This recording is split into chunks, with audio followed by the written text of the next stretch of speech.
পাইনি বলে আমরা একজন হাটাদারি থেকে এখানে এনে আমরা জাতীয় সংসদ নির্বাচনে এই 5 নম্বর ওয়ার্ডের মানুষ ঐক্যবদ্ধ হয়ে আমরা দুটি কেন্দ্রে বিপুল উপরে নির্বাচিত করে আমরা সংসদ নির্বাচিত করেছি।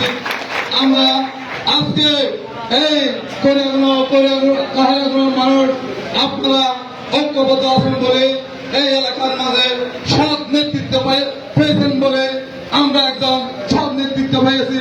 এই সকলের পৌরসভা মাটি ও মানুষের প্রিয় নেতা জনাব আলম চৌধুরীর নেতৃত্বে আমরা এই সকলের পৌরসভাকে যে আধুনিক পৌরসভার সংজ্ঞা দিয়েছি সেই সংজ্ঞাকে বাস্তবায়ন করেছি। ইনশাআল্লাহ আমরা আগামী আমরা সংসদ নির্বাচনে জনাব শেখ মোহাম্মদ ইব্রাহিমকে আমরা পেয়েছি। উনি 3 মাস পরে এই চৌধুরী পৌরসভা 5 নম্বর ওয়ার্ডে উনি বরাদ্দ দিয়েছে, এখানে ছোট ছোট রাস্তা করার জন্য বরাদ্দ দিয়েছে আমাদেরকে।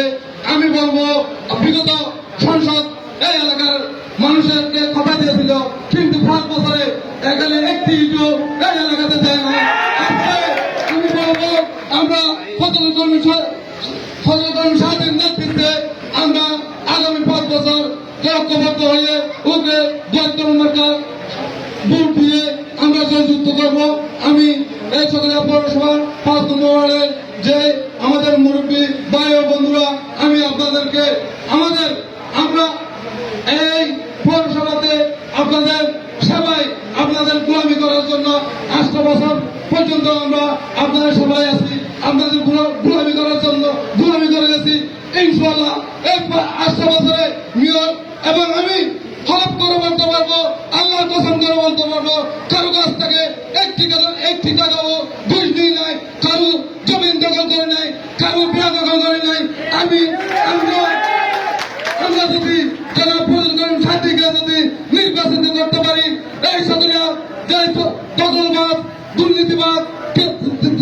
দুর্নীতিবাদের বিরুদ্ধে প্রতিবাদ করার জন্য আপনাদের প্রয়োজন সাথীর প্রয়োজন আছে বলে আমি সবাইকে আমার পক্ষ থেকে কারিগরের মানুষকে অনুরোধ রাখবো, বিনয়ের সাথে অনুরোধ রাখবো, আগামী 21শে মে আমরা ঐক্যবদ্ধভাবে জনাব ফজলুল সাহেবকে ভোট দিয়ে জয়যুক্ত করে আগামী 5 বছরের জন্য উপজেলা চেয়ারম্যান বানিয়ে এই প্রত্যাশা রেখে আমার সংক্ষিপ্ত বক্তব্য শেষ করলাম।